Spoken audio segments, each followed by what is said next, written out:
moments near. Your voice is loud, it's crystal clear. Kiwi dreams and hopes collide. Choose the ones who'll stand with pride.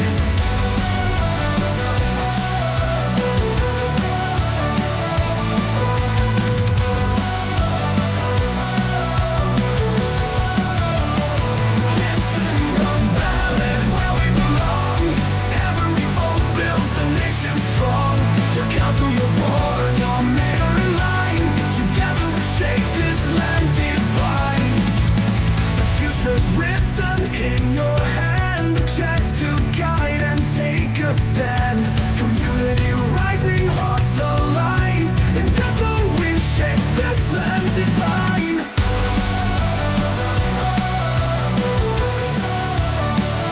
It's in the ballot we belong. Every vote builds a nation strong. Your council, your board, your mayor in line. Together we shape this land divine. Fusion in your hand, a chance to guide and take a stand. Community rising, hearts aligned. In this moment, powers redefined. It's in the ballot where we belong. Every vote builds a nation strong. Your council, your board, your mayor in line. Together we shape this land divine. It's in the ballot where we belong. Every vote builds a nation strong. Your council, your board, your mayor in line. Together we shape this land divine.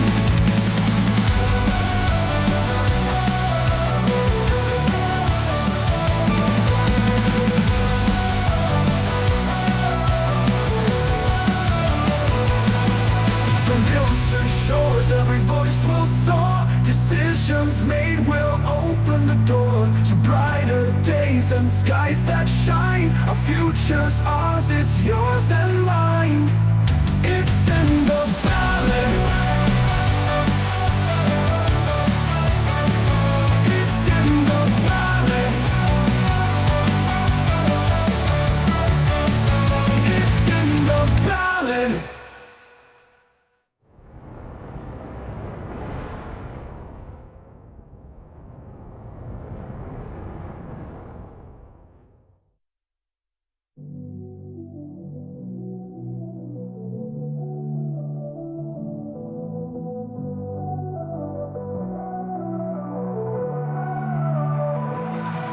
From hills to shores, every voice will soar.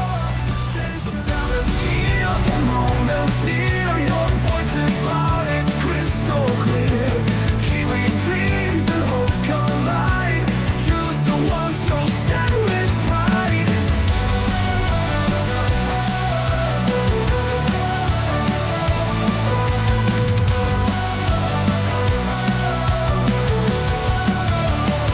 Kelson, the ballot where we belong. Every vote builds a nation strong. Your council, your board, your mayor in line. Together we shape this land divine. The future's written in your hand. The chance to guide and take a stand. Community rising, hearts aligned. In together we shape this land divine.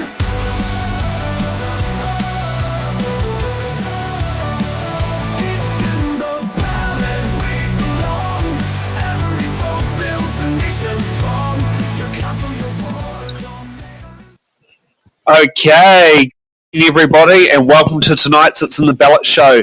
These candidates here are vying on why they should become the next Western Ward councillor, but with every election, there's one thing stepping in the way, and that's your vote.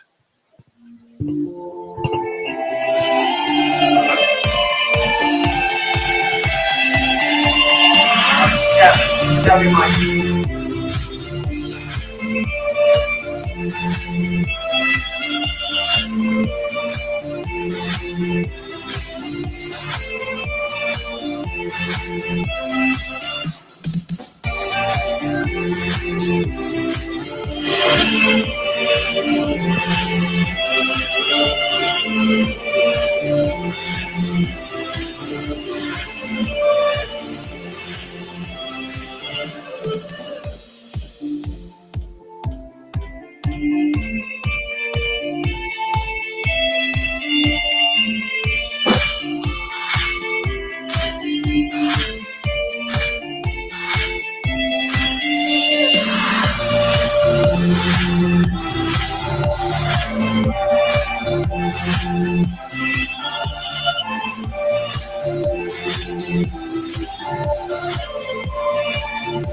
And coming here live from the Kelson Community Centre, we've got the It's in the Ballot Western Ward show with our two candidates, Robbie and Chris here, who are vying to get your tick on why they should be the next councillor. Robbie, would you like to go up first on why you should be given that tick? Thank you, Sam, and thanks for having on the show. What a great initiative. I've decided to stand for council for three key reasons. One, none of us as residents and stakeholders in council can afford rates rises of 46% over the next 3 years. And I would like to understand a lot more about where the money is being spent, how it's being spent, and reduce wasteful spending. Two, there's water reform is happening. And we need to know as a community what actually that means and how it's going to impact all of us. Is it going to mean that our rates rise, our rates going to drop? And what does that mean? So better engagement with the community around that. And thirdly, to help protect the environment that is unique to the Western Hills. I've lived here for 20 years, love the area, raised two boys here, and want to make sure that our environment is protected in the best way as possible. Thank you. Okay, next up we've got Chris, your opening statement. Kia ora koutou, ko Chris Parkin tōku ingoa, and I've had the privilege and pleasure of being your Western Ward councillor for the last 3 years. For me, I got onto council because I wanted to see some serious action around climate change, a greater engagement with the community, and continuing to ensure that we get good value for money. And it's been a fascinating journey. I bring with me a science background, so try and bring that degree of analysis and occasionally awkward questions to officers to the table. And so I really hope that I've done a good enough job over the last 3 years that you'll see me back in and be able to continue to represent you. Okay, thank you for that. And so we're going to get off to the box questions now. Because we've got two candidates here, we're going to do things a little bit differently to our standard format. We're going to get the candidates to pick a box number, but every time they pick out a box number, we both candidates will answer it, so that at least it gives a bit of a backwards and forwards sort of thing. I'm very sure we'll get through all the questions, and I've just realised I've got no paperwork in front of me to write down the numbers. So I hope, like hell, you guys are very good at keeping to remember what box numbers we've picked out. Yeah. Okay. Chris, would you like to choose the first box number? Shall we go with box number 1 and keep your life easy? Yes, that sounds like a great idea. And I'll flip the cards over, so I don't know what's in box number 1. That's pulled halfway out from the thing. And then we get to the fun part there, where we've got D for Delta. What is your view on residential, commercial, and industrial growth in the city? Cool. So we absolutely need it. We need it in the right locations, particularly with residential growth. One of the things that can be a key benefit to cities is ensuring that we grow around transport hubs. Currently, our district plan sort of does that, but we are limited in terms of how much control we have of where we grow houses. Part of that is down to central government, and for example, we're not allowed to legislate where people have to provide car parks, and obviously car parks cost money for builders to put in. But if we could legislate that we actually need car parks and EV chargers outside of those diameters around areas where we want that to see that growth, so train stations and commercial hubs, then we would actually have a better control over the way that our city works. Unfortunately, that's one of those things that we need to talk to central government about. Okay. Robbie. So my view on residential, commercial, industrial growth in the city, it absolutely has to happen. I have a strong feeling that we're underdone, and particularly on the commercial and industrial side, and we need to act quickly to retain business in our city. I mean, I'm aware of a number of businesses that are considering Hutt as a location, particularly out of the Callaghan. And if we don't act quickly, those businesses will either leave the Hutt city or leave the country altogether. With a prosperous business community, we can have job opportunities for youth, we can have all of the residential, we can have business owners able to afford their rates, which many are struggling with at the moment. So, I think having a strong, prosperous hub is going to enable that for a lot of us as ratepayers, and the residential will fall into play. There's a lot of people that are struggling out there at the moment, and we need to support as much as we can, and the business community is a big part of that.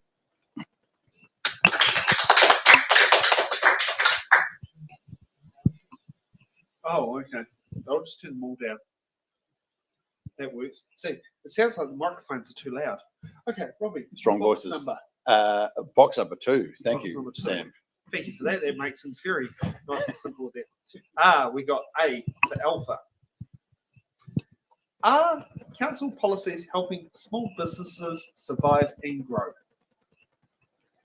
So I am a small business owner, have been since 2003. And really in the last 5 to 10 years have I started to take notice of local government policies and politics and how that impacts on business owners. And I would have to say, in my capacity of the last 10 years at the Jackson Street program, former chair, current treasurer, working strongly with the business community, hearing the voices and the struggle that is happening, I would have to say that the business owners are struggling, and a large part of that has come from the council policies. At the public hearing last year, I actually cited 15 businesses to the council, most of whom, including the mayor, had never heard of these businesses, and they're in our city working day to day, employing people, innovating, creating opportunities for people and paying rates. So I don't think the council policies have been helping the business community survive and grow to date. Chris. So one of the pleasures that was quite unexpected was the benefits of being a councillor is getting to go and see some of these amazing businesses that we have in the hub. We have some manufacturers that actually create parts of spacecraft and satellites. We have a very clever institute called Robinson Institute, which are looking at superconductors and electric motors that are significantly lighter than what we currently have. All of those businesses are supported through the Chamber of Commerce, which is supported by and paid for by council and therefore by your rates. So actually, we do support those communities, those businesses. I definitely understand that communities aren't doing it tough and businesses are doing it very tough. One of the things that came up with Jackson Street was whether or not we put in paid parking. We chose to put in paid parking because of the equity issue, but ultimately it seems to actually be benefiting communities, businesses in Petone because they've had less of a downturn than other parts of Tauranga, which is really hard to hear when it's this tough of a business life. Yeah. Would you be able to share those microphones? Sure. This one? Yeah. Why is that?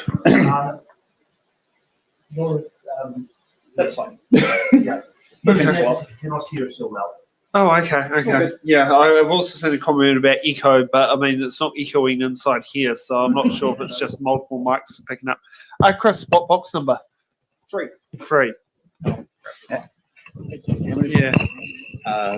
28. 28. So we just have to remember what number we're up to. Yeah. Okay, so we got Z for Zulu. If a candidate is found to be breaking the campaign rules, do you believe the candidate should be publicly own the mistake / issue, or should it be able to be swept under the rug, and why? So this is an interesting one. I think I know where this question's coming from, and it's really unfortunate for the timing. I think, yes, a candidate, when they know that they have made a mistake, should own it. I think that we should have a system that actually addresses the mistakes faster than it has, and then unfortunately the system has taken a very long time to process complaints, and now they're hitting the publicity, which is not good for anybody, and certainly not good for the debate that we're having. And so I would encourage that if there are mistakes, own up to them. If there aren't mistakes and people are operating within the law, then that should be addressed, and should the issues should be cleared as fast as possible.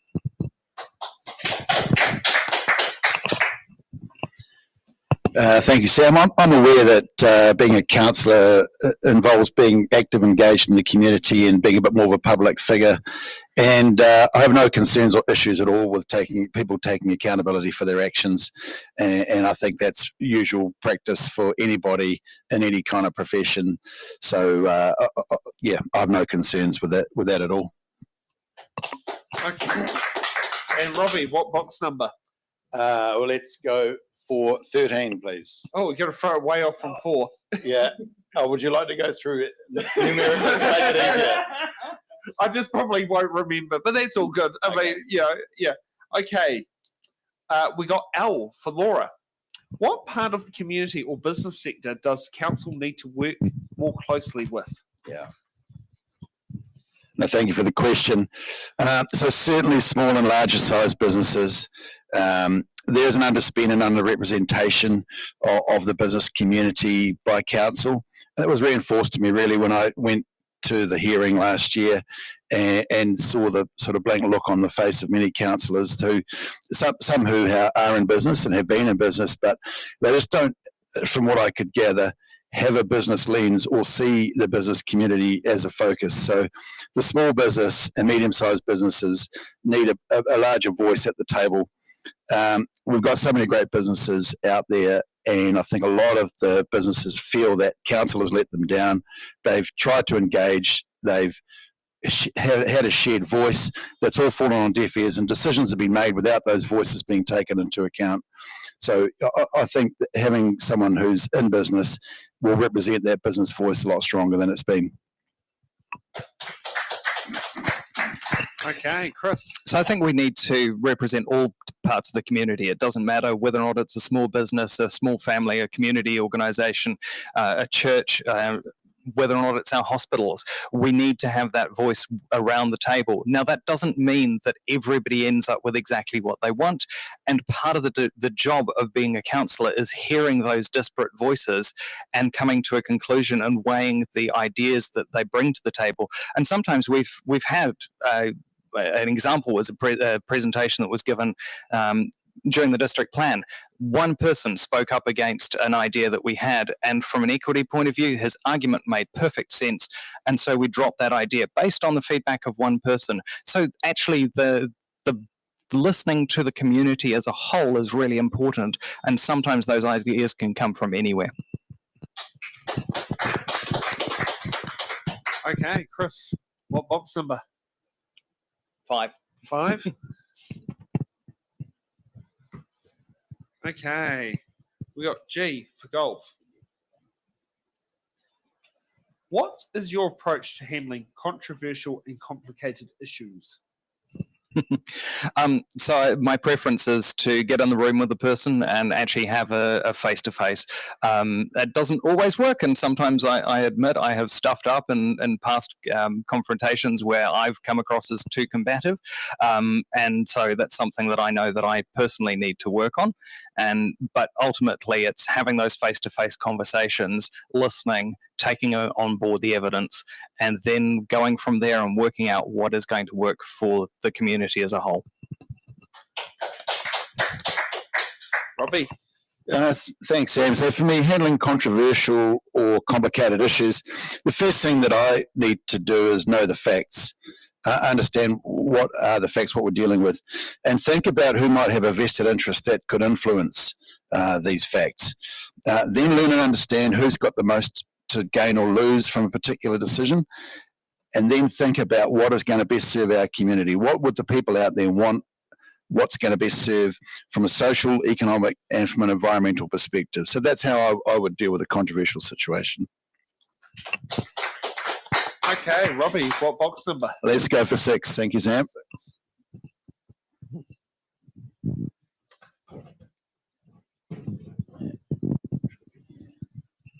Okay. What's the suburb that starts with P that's in Petone? Or no, the Māori name. Petone, yes. The one that Chris Pink decided to sit there and hit the rubber stamp rejected on it. Okay. Plenty of councils have youth councils, and it seems like the youth voice is missing here and would be great to have it back. Are you in favour of a youth council for Hutt City Council? Definitely. I'm a big advocate, being a father of two boys that are in the early 20s, of supporting and developing the growth of youth. And I've coached rugby and done a lot of volunteering work with youth, and having a youth voice at the council, absolutely support 100%. Likewise, very much agree with having a youth council. In fact, I voted in favour of keeping the youth council. Unfortunately, I was overruled. However, the current version that we have at the moment is a dedicated council officer who's getting out there, talking to youth and bringing the youth to the table. So it's not just a select group of people who happen to be on council, more often than not the head boys and head girls of the school, and trying to ensure that we actually have a wider representation of the youth also contributing their voice. Okay, Chris, what box number? 8. 8. Okay. We're E for Echo. What are your priority areas for expenditure? So I think for me, for expenditure, it's making sure that we get value for money. We have services that we need to provide, particularly water is the biggest infrastructure and investment that's needed. That's actually coming off council books over the next year or so. But until that happens, that is still very much the council priority. It's then making sure that we have really effective communities, strong communities, and that's part of that is engagement. Part of that is ensuring that our communities are connected. So it's the community in the whole that needs that money spent and spent well. Robbie. Priorities for expenditure. For me, infrastructure has got to be the number one. It seems that we've got aging infrastructure. It's failing in many areas. It's got to be the number one priority. As Chris said, water reform is happening, so we need to be at the table and have our voice represented there. Roading is always an issue, particularly with leaking pipes and the streets being dug up all the time. And the other one is power. I've been out in the community and listened to our ageing infrastructure around power, and it sounds like there's regular power outages in certain areas. So I think that needs to be on the table at some point at the discussions for expenditure. Robbie, what box number? We 8.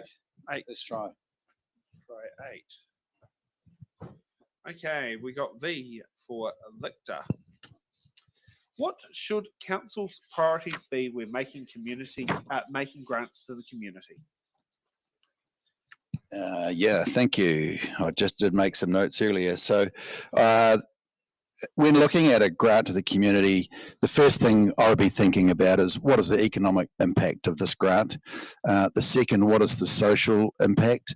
And the third, how long will this grant serve our community?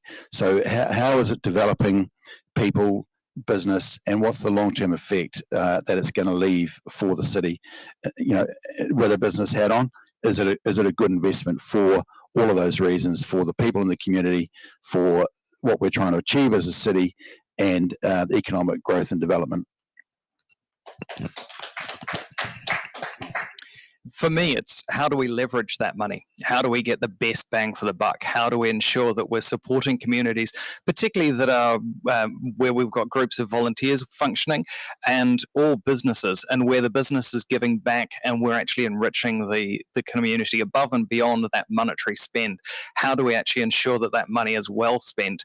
And for me, when I'm looking at a grant like that, it's how does that flow and effect happen, and where can we see those benefits within the community? Okay, Chris, what box number? 9. 9. Trying to make your job easy. Thank you. Okay, we've got AA for the Automobile Association.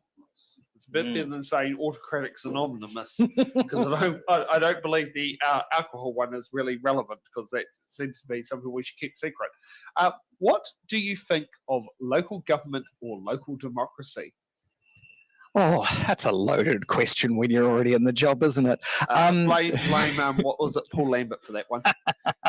I think it's a key part to our society. I think that being on the ground is actually really important.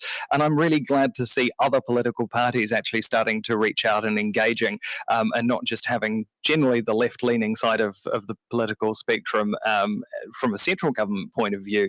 We have political interference, shall we say, or impact from central government in local government. We have to acknowledge that it's there, and whether we like it or not, it's actually better if those organisations and parties actually come out and say, this is the candidate that we're supporting. It has the advantage that you actually have your candidates being selected and going through some form of selection process, so you, the voter, also know that you're getting good quality candidates, hopefully.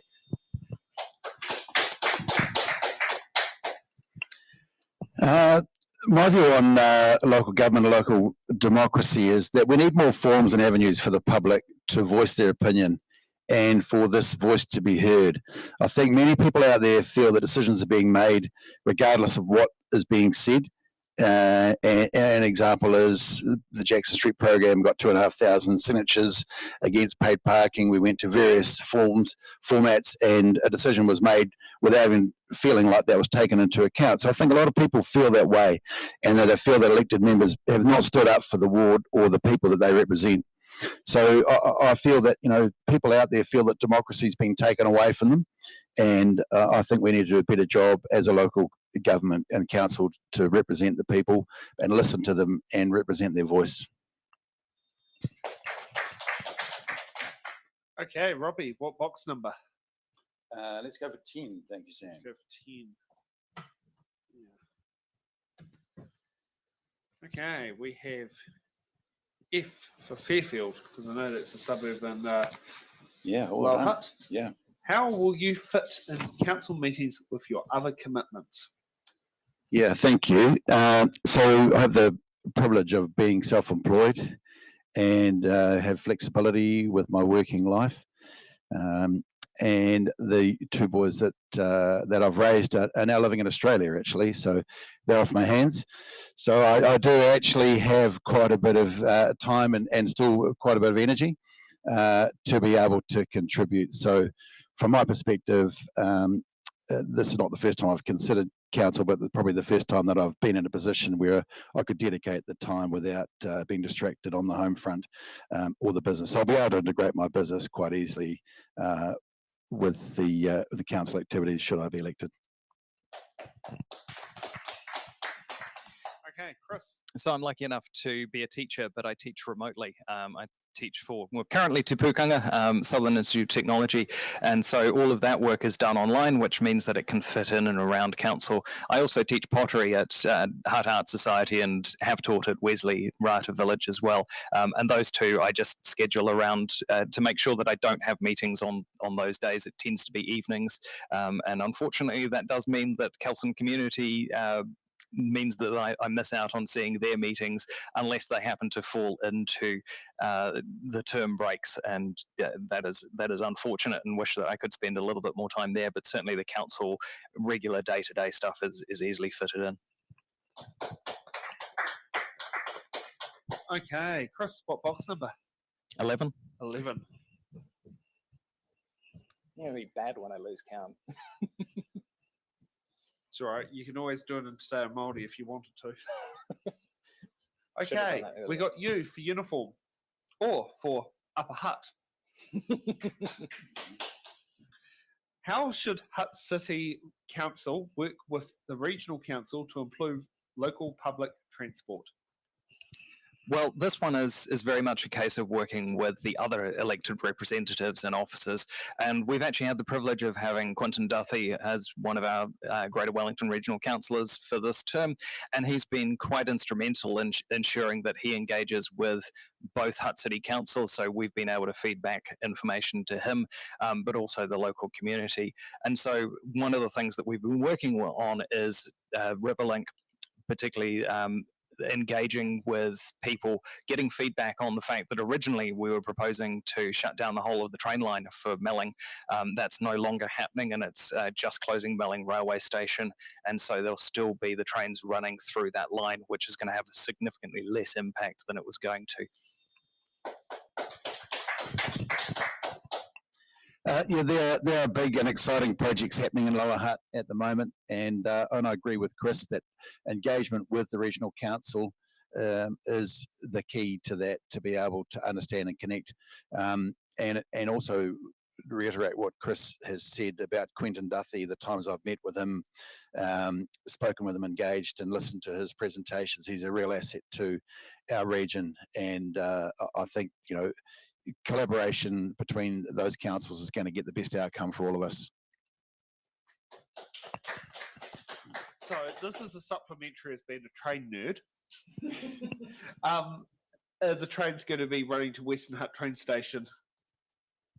Yep. Okay. That's going to be fun on the signals. In the short term until the new station's built. Okay. Yeah. Oh, that's good. That's good to know. Yeah. No, it's yeah, because I know the way the signaling on that line works. It's like there's none one direction, and there's one at the station, and then one at just after Western Hunt at the other end. Yeah. And I think with part of that, Sam, there's a whole revamp on the signal network for the Wellington trains overall, as part of the maintenance and development that's happening. Yeah. If we're going to go down the train nerd side of things, the other challenge that they have is de-energizing the whole of the high voltage system, so it's safe to work on as well. Oh, Fun. oh yes. That's going to be. Now, Robbie, what box number? Let's try 12. 12. So first talking trains, and now we're back to questions. Okay, now I'll be shot if I say don't choose this one, but we got K for Kelson. Nice. Yes, without a T. Yeah, because we're in, Yeah. We're not that suburb in Auckland, which that's hit. You know, I had an uncle who lived there, and he's technically lived under 3 suburbs while living in the same house because there was suburb redistricting. Yeah. Okay. So so we got K for Kelson. What are your ideas for helping people who don't have good internet access to be involved and have their say?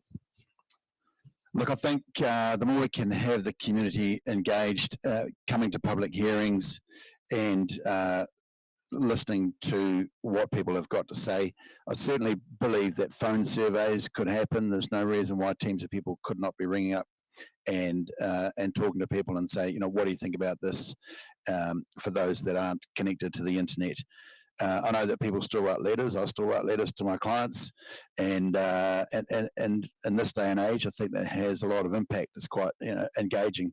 So I think reaching out to the community and working out ways that they can participate through public meetings, phone surveys, writing letters, and just because you're not connected to the internet doesn't mean you're not connected to humanity. Just to mention, $2.90, I believe, is what it costs for a stamp now. Wow. There's inflation for you. 40. Yeah. So of course, sorry. No. You were saying people can drop letters down to the council, and you're quite right. The other way of engaging with people is our hubs, is our community libraries, and we're lucky now to have the one in Mangaraki, which has been a combined effort with the school as well as the council, but it's now there as a community asset, so people can go there. And if you don't have internet access, then there is internet access through the libraries and hubs, particularly with the postal network. As soon as it's come up, you will be finding that, particularly if you're wanting to vote in the last week of the election, the information is don't put it in the post box. There is no guarantee that it will get there, but you will find orange boxes around to be able to vote, and hopefully that will help increase voter engagement. But in terms of making sure that we get out there in the community and engage, we're lucky enough in the Western Ward to have a number of very strong community organisations in terms of community groups and residents associations. And being a councillor, I've been able to go along to those and listen to those meetings. So if you want to come along to them and engage and have your say within your really local community, it's a great way of doing it. And you're so right, because they even changed the law for this local body election from an 8-week to a 10-week turnaround period from nomination to voting because of the postal system. Yes, yes. The only positive thing that was on the Māori Wards referendum bill.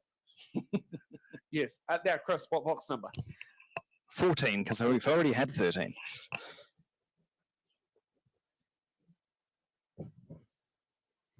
Okay, we got B for Belmont.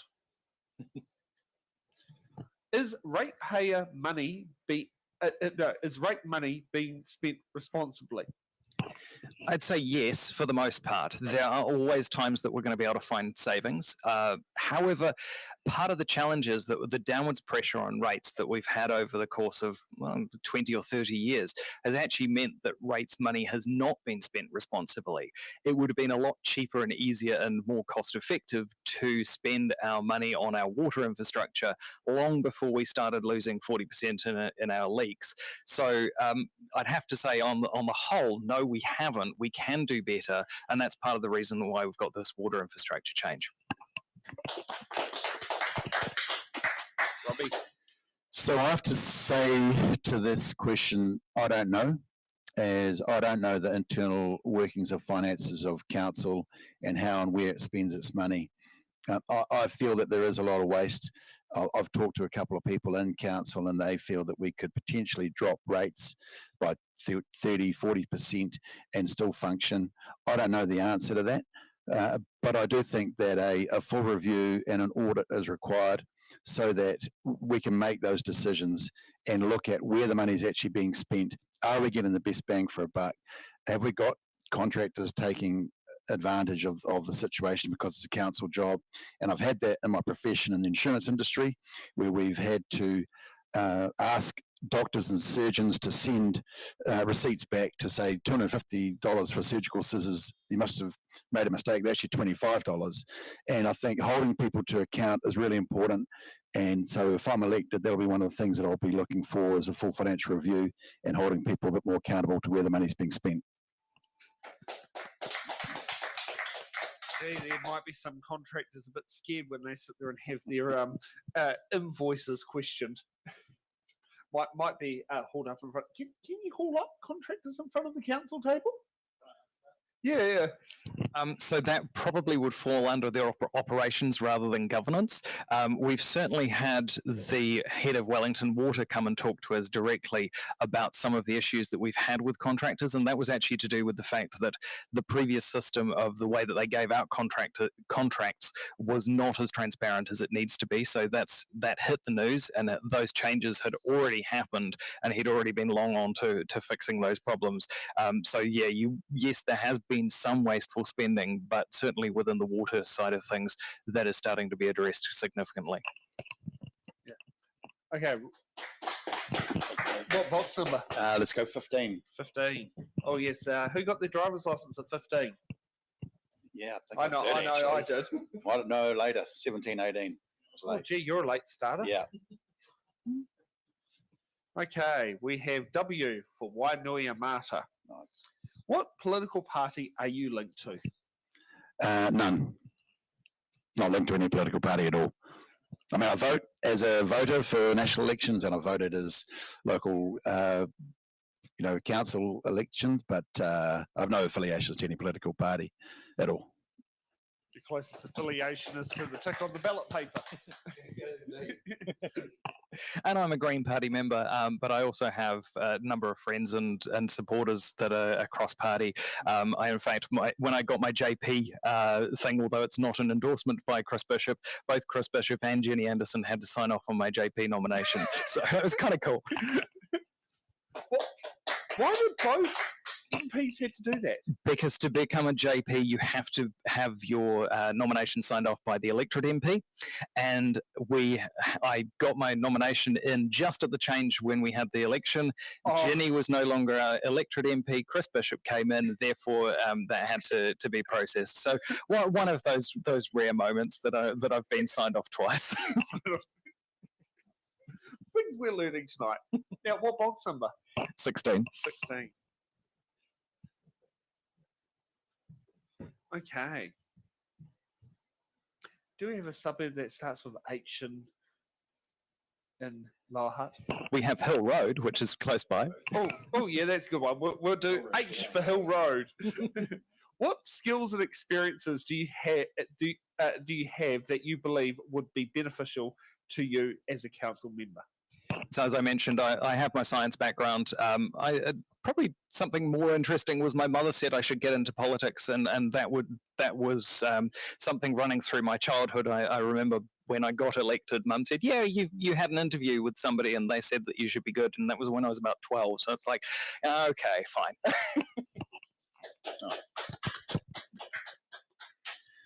So I'm a small business owner, and I've been an independent financial advisor since 2003, with a background in hospitality. I lived in Australia for 8 years, worked for corporate Pernod Ricard and Bacardi. With my financial insurance knowledge, which I've been doing for the last 20 years, and holding insurance companies and investment companies to account, and our clients for that matter, that's business owners and individuals making good decisions with their money, I'll bring some financial accountability to the table. And I'm reasonably well known around the Hutt City and the Western Ward, having lived there for 20 years and been involved with the Friends of Normandale Association, on the board of trustees at Hutt Intermediate for a few years. I've also been the national chair of Financial Advisors Association, where we had 200 advisors across the country. So I'll bring some governance experience in that respect. I'm the past chair of the Jackson Street program, board member for 10 years, and the current treasurer. So I'll bring a bit to the table in that respect. Okay, Robbie, what box number? 17. 17. Okay, we got C for council. Nice. Yes. I can't think of a suburb that starts with C in Lower Hutt. What council committee would you prefer to be on if elected? Yeah, thank you, Sam. So I noted 3, the first one being financial, the second being heritage, and the third being environment. I think all are important, but with my background and skills and interest in the financial sector, I think that's the committee that I'd contribute the most to the council if elected. Okay, Chris. So this is an interesting question because actually those committees are set by the new mayor. And as we don't know what those committees are going to be, I'm going to base my idea off what we've previously had. And I've been lucky enough to be on the Climate Change and Sustainability Committee and have been able to use my science background for that. I've also been lucky enough to be on the Communities Committee as well. And that's been really interesting. On a more unusual one, I've been on the traffic subcommittee, which has been dealing with parking. So it's a much more mundane issue, but also one that affects people from an everyday point of view, where we put in car parks, where we put in dotted yellow lines, where we put in bus stops, can have a really big impact on people, and being on those committees and being able to be a listening ear to people when they come and present to council, and also sometimes just helping people come through the doors of council and come to present. So if I do get re-elected and you want to present at council, please give me a ring and I'll take you through the process. Okay, Chris, what box number? 19. 19. Okay, we've got S for Sam. Do you think the council should be involved in providing social housing, and if so, how? So ultimately, they shouldn't have to. I think central government should take this responsibility on. Unfortunately, central government have shown that they don't, and that because we are local and because we actually see and understand the concerns of the community and the needs of the community at a much more grassroots level, actually it does fall to the council to do that. And our Urban Plus is actually doing a really good job of doing this. We've slightly widened the mandate from just looking at or predominantly looking at people who are retirees that can't afford their own homes. But one of the advantages of doing that and providing the social housing is that we can then direct the builders to ensure that they provide particular types of housing, say accessibility, and then they have that skill set to be able to take out into the wider building community. Okay. Yeah, I think history's showed mixed results, and I think overall there's a bigger conversation here that needs to be had with government that enables a partnership for our region. I don't know the full mechanics of workings of the history with council, but I just think that there's a broader conversation from a national scale that needs to be had and then brought to a local level. And I think the council needs to be involved and engaged as part of that conversation so that the voice of our people are represented correctly in that conversation. And I agree that, you know, there needs to be some support for some people out there. And if the council is in a position and it makes sense to be able to contribute to that, then I'm all for that. Okay, Robbie, what box number? 18. Oh yes, the good old voting age. Still, yes. Yeah, you never know. There's someone might on that electoral reform bill might suggest lifting it back to 21. Okay, we got T for tighter. What is your understanding of invisible and visible disabilities, and what are you going to do for the disability community of Lower Hutt? I'm not fully aware really of this in terms of the disability in the community. Of course, we have disabled people. Yes, we have the knobs on the traffic lights to assist the blind. I need to learn a bit more about what's actually happening there.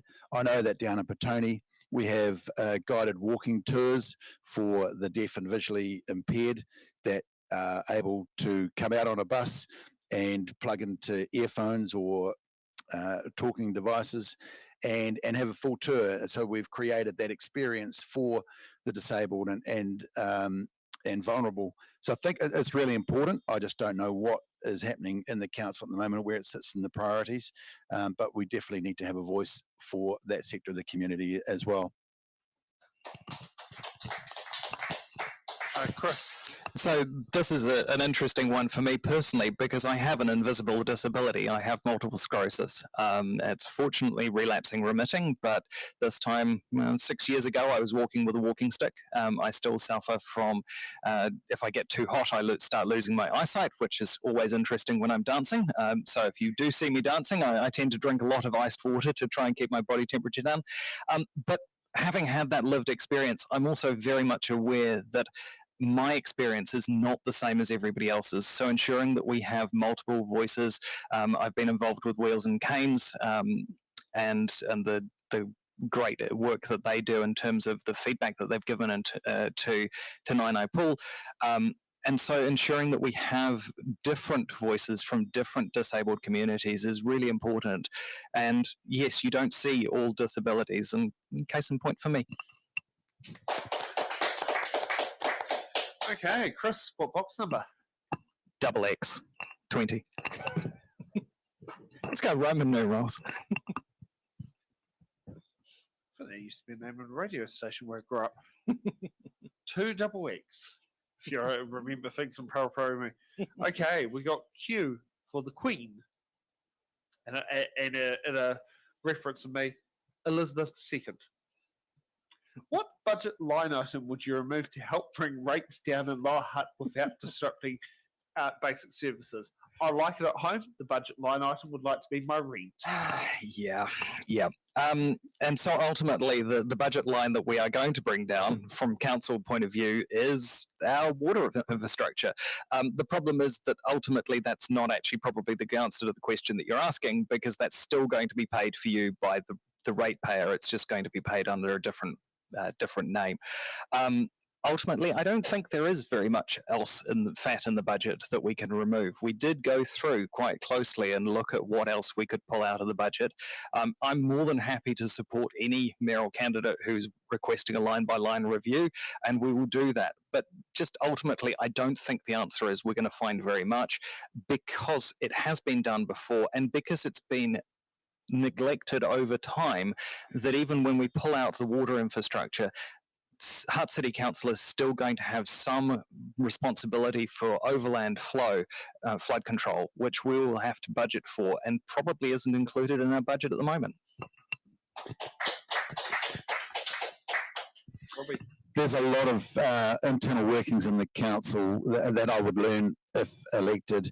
The key thing for me, though, really is that a full review is done. A couple of the councillors I've spoken to said there is room for savings, there's room for cost cutting, there's areas that the budget can be reduced. I don't know right now what they are.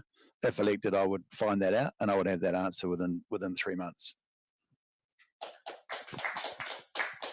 Okay, what box number? We did 20, 21. 21. Okay. So the voting age when my grandma first voted in 1949. Right. Good memory. That's all right. It's also the year that we had our first female Māori MP and last ever parliamentary widow succession of Iriraka Ratana, MP for Western Māori, who was the only one to make a career out of being a member of parliament as a widow of 20 years. Interesting. Yeah. What region? Wanganui, but the electorate was Western Māori, and her grandson, Adrian Ruafei, is currently in Parliament and was our former Speaker. So, yeah. There we go. Yeah. Okay, we've got O, and in my head trying to work out, is there a suburb that starts with O in Lower Hutt? I don't know, what's the name of the water reservoir out in Wainuiomata? Is it Ongaronga? Onga sounds familiar. I don't know. Or you're thinking about Oronga, the Oronga Valley. Yes, that sounds about right. Yeah. Yeah, the Oronga Valley. I Yes, walked out there as a 12-year-old. Yeah, the Orongas. That's right. A lovely area. Jacob's Ladder is out that way, and then it all flows down into the Ngawi area. Yeah. So the question is, What do you see as the biggest challenge facing your community? And I know this is the case because I'm out talking to people daily about their finances and helping them make good decisions with their money. The biggest thing that people are facing right now is the rising costs of insurance and rates. That's for households and that's for business owners. So I think that's the biggest challenge that's facing the community. With that comes social behaviour. If people are in desperate measures, they take, desperate actions. And I know down in Jackson Street, just because I spend a lot of time there are people that walk in and they'll try a jacket on and walk out the shop and wave to the camera as they go. So I'm really concerned about the social impact that this has on our community, and that's why I'm focused on businesses prospering, youth prospering, and bringing communities together through prosperity will reduce a lot of that social impact. So, and a lot of youth don't see a career or a pathway here, and my sons are classic examples of that. Okay, Chris. So yeah, finances are definitely the biggest pressure that we are facing at this present time. Coming very shortly, and we will continue to feel it more, and we have with Cyclone Gabriel, is climate change and the effect of climate change. Cyclone Gabriel is estimated to have been 20% worse than it would have been without climate change. Had that hit Te Awa Kairangi, we would have ended up with one of our banks of our river breaching and all of that flooding aspect. So while the immediate is finances, the long-term issue is how we continue to adapt and change our behaviour so we don't have as much of an impact on our climate. Okay. What box number, Chris? 22. So my birthday.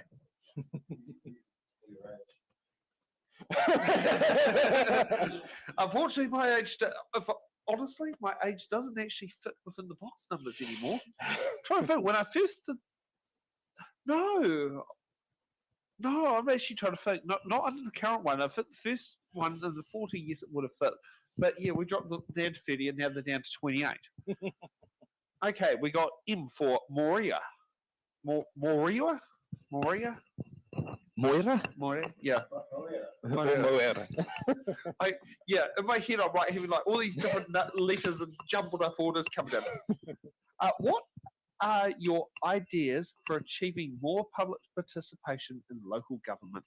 So I think for the right thing that we need to we need to find the right topic for this to work, but actually going out to the community and taking a selection of the community, 100 people, and using a citizens assembly. So you take 100 people that are from have the same demographic makeup as the rest of your community does, and bring them in a room to make a decision about something.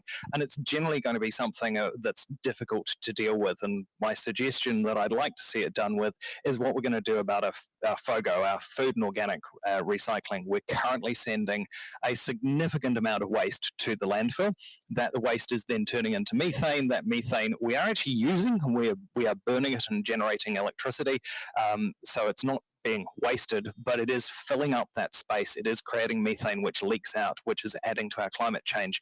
And ultimately, it's good food for the garden. So how do we actually reuse that resource and ensure that we deal with it? But that's a really difficult question to answer. And there are lots of ideas within the community. So I think that community idea is the best way of dealing with that and engaging with people. And Robbie, I mean, public participation in local government decisions appears to be relatively low from where I sit.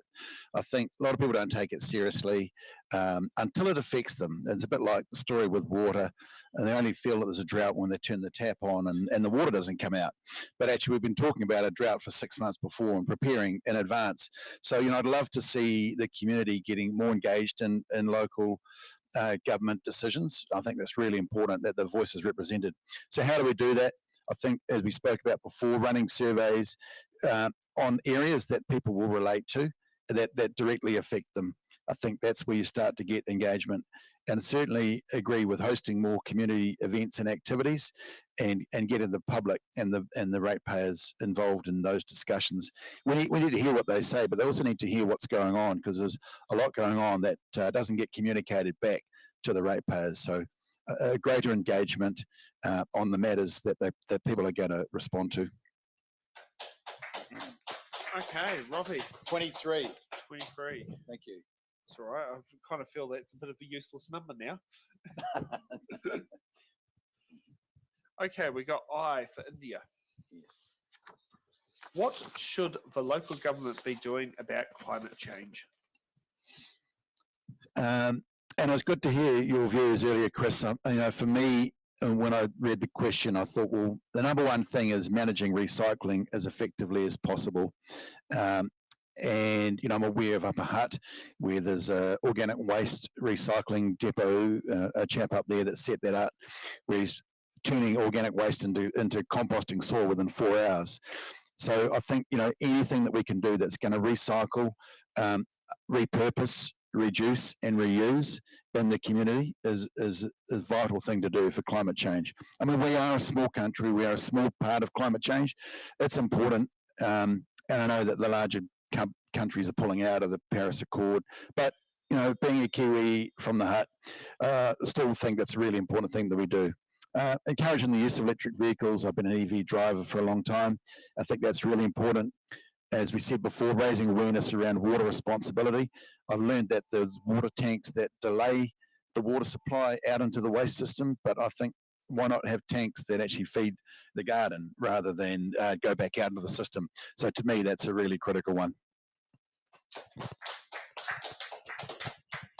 Yeah, Robbie's quite right about that. That's flood prevention, and unfortunately, that is all those tanks are currently being used for. They're a stormwater overflow, and they don't actually utilise them. They're not legislated to be utilised, and that's something we can change through our district plan process. Although, unfortunately, that's on hold until the central government finish deciding what we're doing with that. Ultimately, the thing that council can do about climate change is lead by example, and I'm quite pleased to see that overall we are doing that. Our biggest issue now, as I mentioned before, is dealing with the methane from the landfill, and also generating our own electricity, or how do we go about that? And at the moment, we're very aware that actually the cost-benefit analysis, i.e. how long it takes for things to pay for themselves, it's pretty good on solar. We're down to about, 10 years with a council infrastructure. The problem is we don't want to borrow more money and put that onto ratepayers at this point. So at some stage, we'll need to be looking at putting solar onto areas and bringing some of that power generation in-house. And it's interesting you mentioned about the stormwater surge tanks, because if every, so I know this is a Wellington City area, but if every dwelling in Kandala and Nio and Crofton Downs had the stormwater surge tank in I think it's the June 2021 flood that basically sunk Kaiwhatawhata, if those stormwater tanks were in place, the worst extreme of the heights wouldn't have, the 3 p.m. deluge that went through that went to see the flood down the main street wouldn't have actually hit the main street, because the water would have trickled in and slowly ran out to the Wellington Harbour, not had a big gushing rush and had to find which way it could get to the sea the quickest. Yeah, and you're quite right. Managing our impact on our environment can be done a lot better. Those types of changes take a long time to put in. They take time to build. You don't want to go and just dig up a street to put something in if you're not doing it. So it's making sure that we incentivize that. And what part of that conversation will be when we start putting in water meters, and I do say when, because they will be coming, that actually means that we put a value on water. And therefore, if you have a storage tank that you can access, it then saves you money in the long term. And unfortunately, water meters, I've had this conversation with a number of council officers, are the cheapest way of reducing and managing our network. So it reduces the cost because it saves us money in terms of we use less water, but it also allows us to find leaks more efficiently as well. As long as they're smart water meters, not dumb ones. Absolutely, And they are smart. Nick about that one, because he's actually had an insurance claim that a smart water meter would have prevented a lot of damage.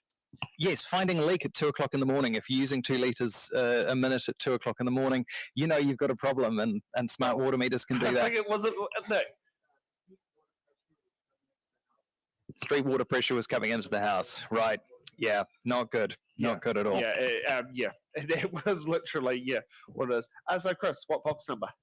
I've lost count. What are we up to? 24? 24 will do, yeah. Okay, we got in for 99. What will you do to stop poor council expenditure and allocate resources to critical infrastructure and rein in huge increases? So as we've mentioned a number of times, those huge rate increases are coming because we haven't put the spending in the right place at the time. So there isn't, unfortunately, very much that we can do. I'm going to get a little bit political outside of local government for a second, but ultimately the previous Labor government that was putting in Three Waters had the option and had the ability within their infrastructure to reduce the amount of borrowing that the new entity has to do, which would have reduced rates overall. National and the current government have chosen to not have that ability. We can borrow more money, but we still have to pay it back, and therefore, because we're borrowing more, we have to pay more interest rates on it, and ultimately it costs the consumer more than it could have had central government stepped up. Robbie? Yeah, as we've spoken earlier, my view on this is that we need a full review and audit of all of the council expenditure. And we need to analyse and assess the differences between the needs, the essentials, such as infrastructure, and the nice to have. We can't afford 46% increases over the next 3 years. And where is the money being spent? Is it being spent wisely? We need to prioritise the spending to ensure that the essential services are the ones that are taking the priority. This is a different era, I think, where we're heading now with the council. We need to ask questions of all the spending, as we've mentioned before, and holding people accountable. Not just accepting that it's just been done this way all the time, and that's the way it will always be done. The Hutt City Council is a large entity. There's hundreds of millions of dollars that it handles and manages, and it needs to be run accordingly. So reducing wasteful spending, once we understand where all of that money is being spent, knowing where that is, and making sure that people are accountable for the spending. And we have one more question, because we've technically gone over time. What box number? Let's go for 25. 25.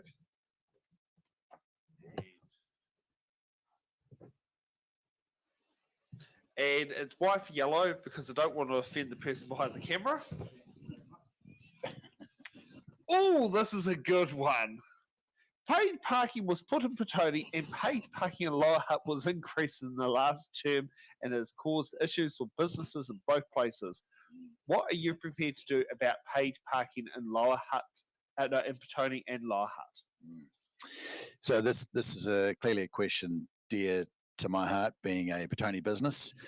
And as I mentioned earlier, we rallied around the business community to get 2,500 signatures on a petition to oppose paid parking in Petone. We thought there was a better way for the council to fund the water infrastructure that's required in Petone, particularly an investment of $600,000 to gain a $300,000 return. We're still waiting actually for the final figures of what the revenue's been for the last year since the paid parking's been introduced, and over $1 million worth of turnover in the businesses has happened since that time. So for me, the big thing is to ease that stress and burden on the business owners and offer a free 60-minute parking, given that the infrastructure is already in place. The first 60 minutes free across Petone and Lower Hutt, so that people can come and shop and spend money. Chris. So for me, it needs to be evidence-based. At the moment, the evidence seems to be leading towards the fact that actually paid parking has increased the availability of car parks for people going shopping in Petone, which means that actually the downturn and the economic pain that communities and businesses, particularly in Petone, have felt has not been as bad as the same pain that other parts of the Te Awa Karangi have felt, which is really hard for businesses to hear when it's your business that has been suffering. And I definitely acknowledge that that pain has been there. But ultimately, it seems to be that the evidence is showing that actually paid parking is helping businesses. And so if we are going to do something like introducing 60-minute free parking, which I actually supported around the council table and did ask officers to investigate, it does come at a cost. And the question is that cost just to the community? Is that cost to the ratepayer? Is that cost ultimately to the business, because then they don't have the same turnover? As someone who does make deliveries frequently on Jackson Street, since the paid parking has kicked in, I've actually found it easier to do deliveries along Jackson Street, whereas when it wasn't paid parking, sometimes it could be up to 2 blocks away from the destination of where you've got to do the delivery. And the reason for that is because no one's going to the businesses, so the parking is available because of the paid parking. Or you get people like me who are sticklers who hate paying for parking, and I tend to park like what do you call it? You know, the nearest near free parking and walk-in, but not everyone has that option. Yeah. I mean, again, going back to the social impact, I happened to see a 74-year-old park in the library just behind where our office is, and there were 2 large Polynesian guys who were standing over her car. She was trying to get out and find some money. All she wanted to go and do was a blood test. She was in for 10 minutes. And so, I see the impact on the people in the community on a day-to-day basis from a social and a business perspective. So I think having someone that's in touch with that community, what's actually happening on the street versus looking at data a year later, is probably, we need to get real about what's actually happening out there. Okay, so we're going to take a 10-minute break, and then we'll come back for hard-hitting questions.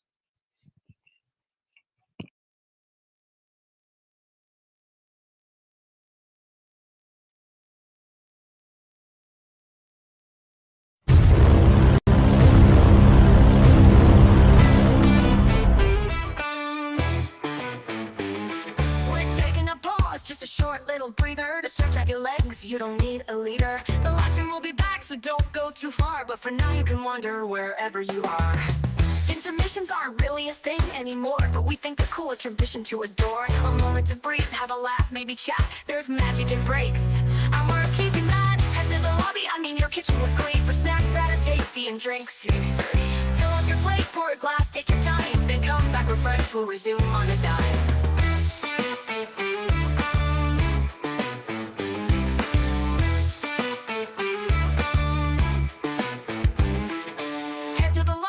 Your kitchen with glee, for snacks that are tasty and drinks. Maybe 3.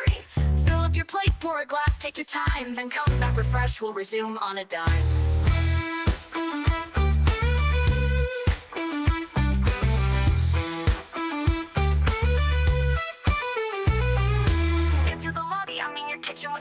for snacks that are tasty and drinks. Maybe 3. Fill up your plate, pour a glass, take your time, then come back refreshed, we'll resume on a dime. Head to the lobby, I mean your kitchen with glee, for snacks that are tasty and drinks. Maybe 3. Fill up your plate, pour a glass, take your time, then come back refreshed, we'll resume on a dime.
Just a short little breather to stretch out your legs, you don't need a leader. The live stream will be back, so don't go too far, but for now you can wander wherever you are. Intermissions aren't really a thing anymore, but we think they're cool, a tradition to adore. A moment to breathe, have a laugh, maybe chat, there's magic in breaks, and we're keeping that. Head to the lobby, I mean your kitchen with glee, for snacks that are tasty and drinks. Fill up your plate, pour a glass, take your time, then come back refreshed, we'll resume on a dime.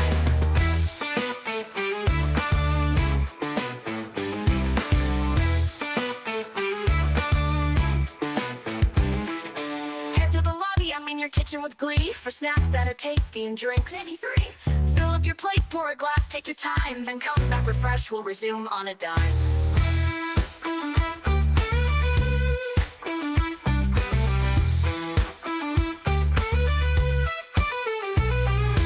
Into the lobby, I mean your kitchen with glee, for snacks that are tasty and drinks. Maybe 3.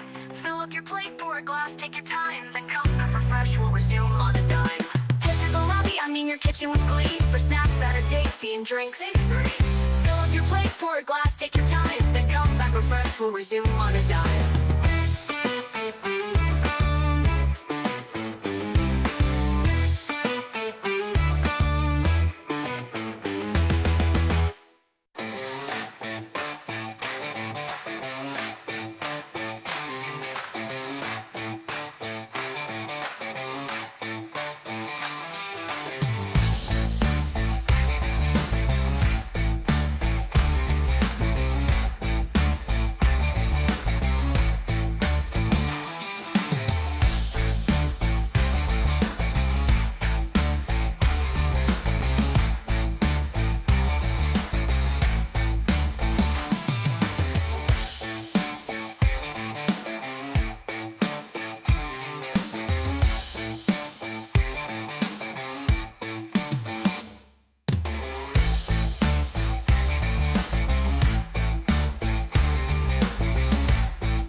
Oh shit, don't panic, but it's almost time to get back to the show.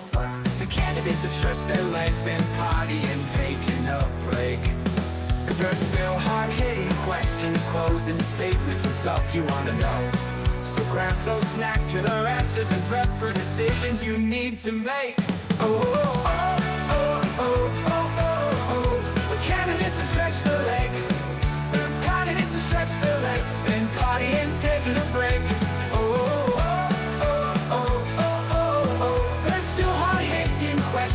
Closing statements and stuff you wanna know. So grab the snack you wanna know. So grab those snacks and their answers and prep for decisions you need to make. Oh, oh, oh, oh, oh, oh, oh, oh.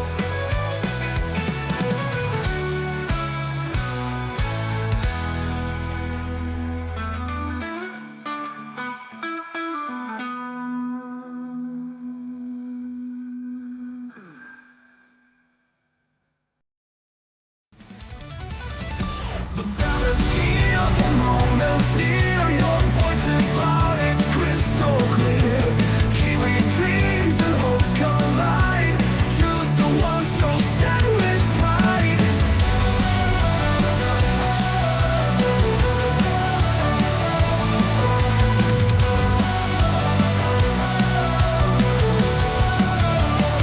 Kelson, the ballot where we belong. Every vote builds a nation strong. Your council, And welcome back to It's in the Ballot. Now let's get ready for hard-hitting questions.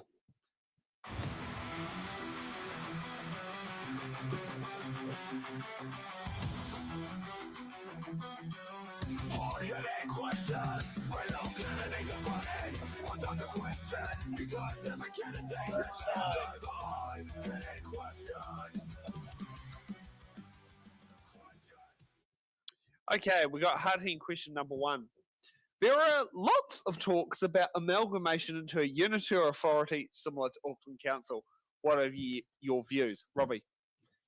I think there's a really important conversation that is going to be had at some point in time, and we need to be involved and engaged in that conversation at every step of the way. I think some kind of amalgamation is possible at some point in time. And I think, Lower Hutt, Upper Hutt seems like a natural one. Cardiff and Wairarapa, I don't know the full workings and mechanics of how that might look, but we need to have that conversation. That's going to happen with rates caps and various things that the government's involvement in councils has stepped up over the last number of years. So clearly it's something that's on the horizon, and we need to make sure that our region is represented correctly if and when those conversations are heading down a pathway of looking more like a reality, which seems to be quite possible in the future. Okay, Chris. So for me, it comes down to the question of why are we doing this? Are we doing it because we think we can save money? And the first question there is, did Auckland Council actually save money? Oh, we have a problem.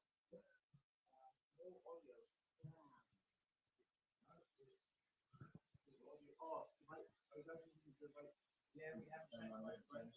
It's turned down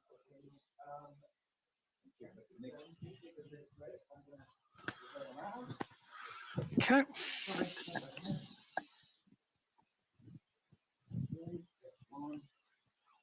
Hello.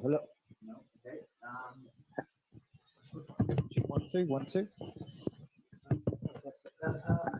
Check 1 2.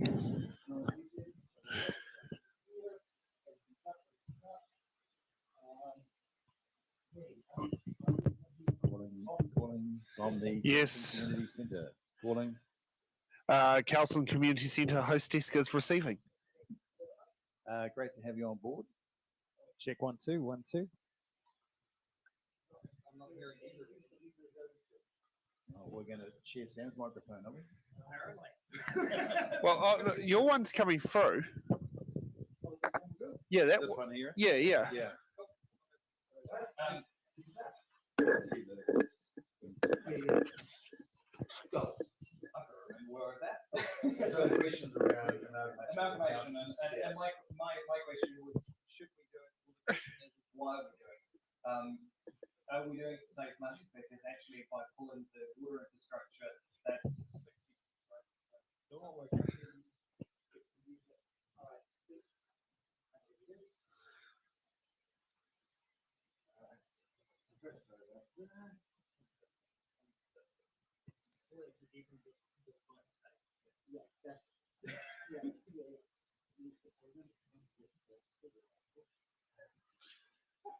Oh, Oh, it's come off.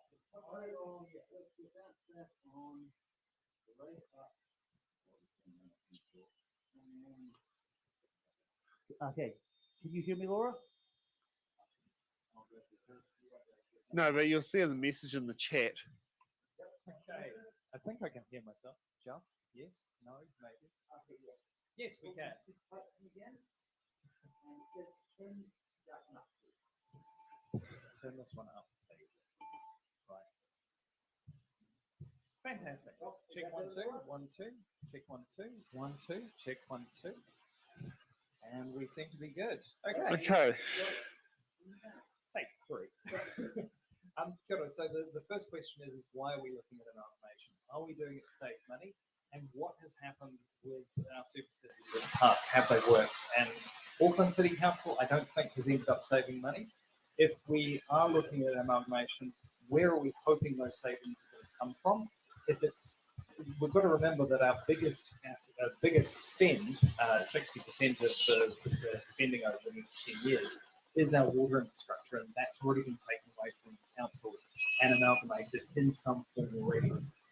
The next question is do our communities want it? And yes, I don't totally agree we should ask the question, and that's partly why you've got this in non-binding referendum, because we're already doing the Māori water referendum. It's relatively cheap and therefore cost-effective to add a second question in there, which is the non-binding one. Should we look at amalgamation?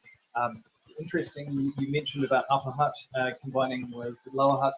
I don't think Upper Hutt are particularly keen on that idea. And one of the surveys that I've seen running around is currently sitting at more than 60% saying no to that idea.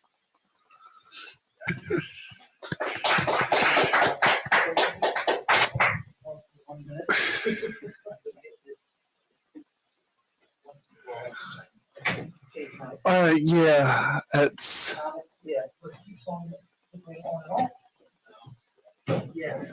yeah, and it will be some candidate would have done it at one thing, thinking they're doing something helpful. Because I remember when Andy put all the tapes on was when we were on a four. It was when they were on double adapters before we had the 8-channel snake.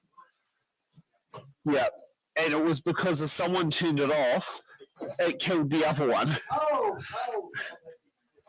Yeah, so you see, yeah, I'm just going to jump here.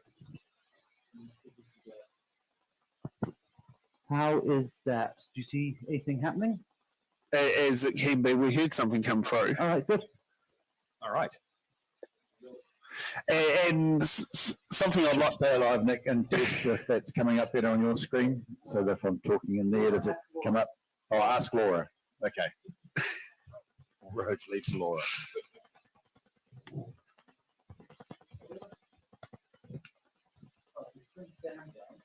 Yeah, I've already turned myself down. If I turn any further I down. think he needs to turn me down or turn this microphone down. Is that right? Okay. Okay, yeah.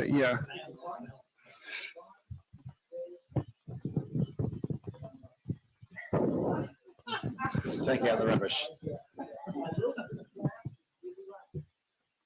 Okay, and I'm at 70%. Oh, God. All right. Well, is that better?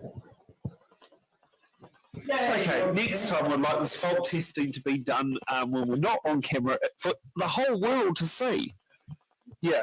Okay, we got hard-hitting question number 2. Do you think you... Okay.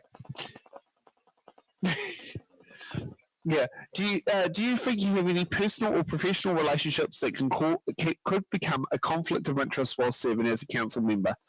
So you've got a microphone in your hand, Robert. Yeah, no, so the only one I can think of is I'm the current treasurer at the Jackson Street program. I don't think that would be a conflict of interest. Our current coordinator is the deputy mayor of Upper Hutt, and I've worked with her for over 10 years, and she does a great job in both roles. So that's the only thing that that I can think of that would be a conflict or potential conflict. Hey. Hey, Chris. So the thing with conflicts of interest is they're actually relatively easy to work around. You make sure you declare them, and yes, I do have some. I've worked at Wesley Rata for pottery there, and therefore when I'm on funding panels that are allocating funds to that, I simply step out of the room. And so the same thing goes for if I've got conflicts that appear at council. I don't think that there are any that are going to cause any significant issues, but to be safe, if there is an issue, if there is a potential perceived conflict, then we do declare them. Okay. And a conflict of interest of mine, just to be on the record, a residents association, which also has an umbrella funding agreement for if we need to have an incorporated society for its ballot to apply through. So yes. Okay, now let's get to the most important question I think for this election. You're right there, Nick.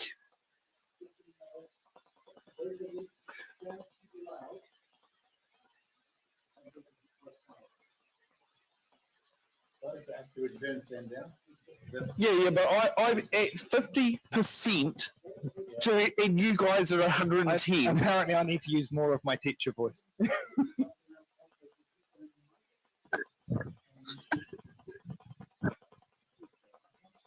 Like I'm losing my rag here. You are after 12,000 today. Okay, you want us to both talk, and then you can understand whether or not we're getting decent volume. And you know which microphone's which. We can tell by the voice anyway. Yeah. Perfect. Rightio. Still too quiet. Oh, we have success. Well done. Second. Okay. And the question is, what is our position on retaining Māori wards? Sorry, Sam. Sorry, we're going to humanise it. Yeah. We don't want to just call them Māori wards or Maori wards. Let's actually say what they're actually called. What is your position on retaining Hutt City Council's, was it Manakarangi Ki Tai Māori Ward and Greater Wellington Regional Council's Te Upoko I Te Ika a Maui Māori constituency, and why do you hold that position? Let's kick off with Chris. Ka pai rawa on today. Well done. For me, it's a no-brainer. We should keep them. I voted for them through the council process. We've heard from Tangata Whenua and iwi that actually they really value them. It's part of our treaty commitment. I've also had the privilege of working in a true partnership situation within Play Centre where we had equal representation of both Māori and Pakeha. And it works incredibly well. And having a Māori ward councillor, we haven't unfortunately had the experience of seeing the benefits of having a ward councillor around the table, but it functions very much like the wards that we have at the moment, and the fact the ward that we're standing for. If you're not on the general role and you're on the Māori role, then you can vote for that ward, and anybody can stand for that ward.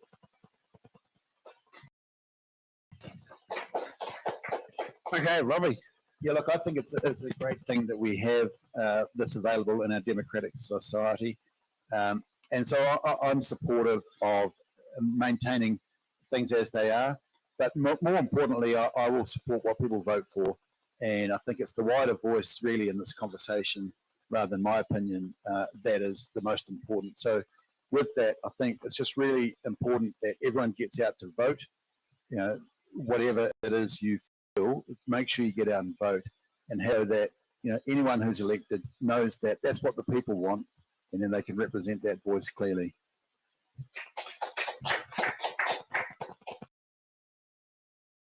Okay. Behind Chris.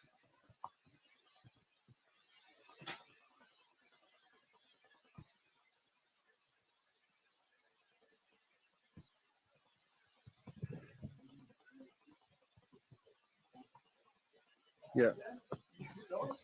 I keep going? Okay. Okay. And now we see Nick on camera. Okay. So it is time for closing statements on why the Western General Ward voters should give you their first, their one and only tick for mayor. Gee, I've got the floor wrong, but I haven't got the right one. First past the post in different candidacy. This is good. I gave it, whoever's elected Western Ward wants the mayor's salary. That'd be nice. Okay. Yes, for Western Ward, not mayor, for their tick. Chris. Sure.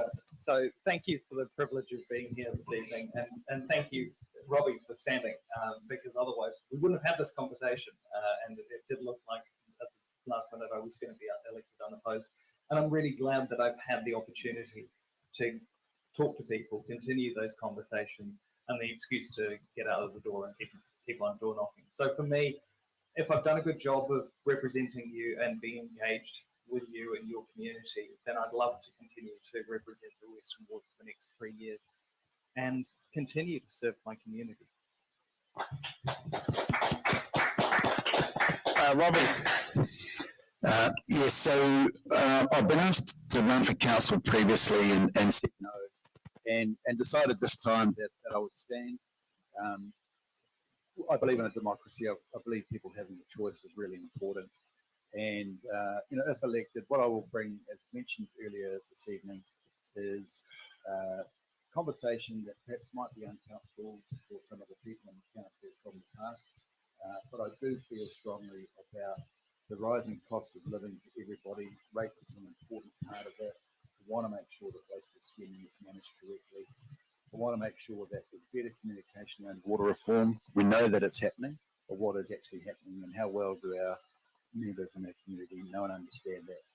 And all of those things contribute to creating and enhancing a better environment for us all to live with economic prosperity and opportunities for our youth.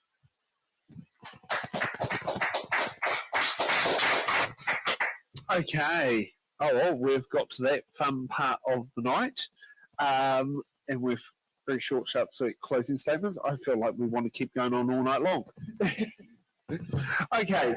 So just before we go, a little bit of general housekeeping. It's in the Ballot is an independent non-profit organisation focusing on bringing democracy to the voters.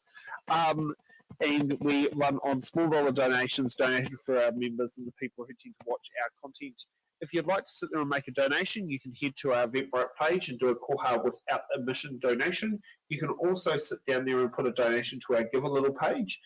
And sorry, that was what's it called? Trying to swallow ear. You can also go to our website and click on donate, and you can get our bank account number. Our website is itsintheballot.nz, and click on donation. You can donate funds directly to our Kiwi Bank account. Now, today's show to sit there and bring the cost of this event to make happen. We thank Kelson Community Centre for supplying us highridge for $10. It's quite a relief compared to most venues usually are in triple digits. Okay, our Starlink connection to broadcast the show today was $14. Our restreaming hosting was $31, and our fuel allowance, because we had 2 cars come here, we have a budget of $100 per show per vehicle, and we have a $50 refreshment budget. So if you'd like to sit there and help with the costs to keep these shows running, we will very, very much appreciate it, as it can sit down there and keep the cash flow flowing in to provide these shows.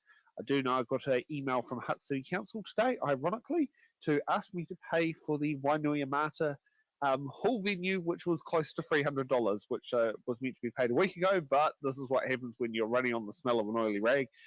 You've got to prioritise when to pay and can you pay. So every dollar does help, literally, metaphorically speaking. Oh, and also, if you want to, you can. If you're watching us on YouTube, you can always do a YouTube super chat or a YouTube super thanks if you're not watching live. So those are options on there. Now, before we go, I want to ask, if you were to come to my business, being here at Newtown Market on Saturday and buy a coffee, what would it be, Robbie? You know, up until 2 or 3 years ago, I wasn't a coffee drinker at all. I've been drinking green tea and various flavoured teas. But right now and today down at Caffeine, I had probably the best mochaccino I think I've ever had in the last 2 years. So that's what I'll be looking for when I come to see you, Sam, out in Newtown. A good large mochaccino. We can do a giant one with a quad shot if you want. And Chris? And for me, it would be an oat milk latte. Recently, last couple of years, changed to oat milk and found that the flavour is just as good as cows. And thinking about that environmental impact as well. Well, that's a bit of a different reason than like mine, which is the dairy allergy. Yes, or you can get vegan cheese or vegan butter, which is half the price of the cow stuff at the moment. Yeah, doesn't quite sound right, but it's just what it is. Okay, so tomorrow we're off for a big bumper fun day of It's in the Ballot shows. At 3 p.m. tomorrow, we've got the Raumati Community Board. At 4 p.m, got the Paihakiri Raumati General Ward for Kapiti Coast District Council. At 6 o'clock, we've got the Paihakiri Community Board, and at 7 o'clock, we've got the Kapiti Coast constituency of the Greater Wellington Regional Council, all coming live from the Raumati Bowling Club. So if you're in the area and want to join us, you can join us there. And I'd like to say thanks to our candidates for coming out tonight, our audience for clapping and making it sound like there's strong support for everyone. To Nick and Laura for pulling off tonight's show, and for Stacey who pulled off the graphics with 90 minutes notice. We discovered that because of the way our sheet lined up on our schedule, it was mistakenly thought it was a non-production day like yesterday unintentionally because the Western Ward show was just underneath the page line. So thank you, Stacey, for pulling off those graphics literally at the last minute to make things work. So yeah, and Nick, can you roll closing credits, please?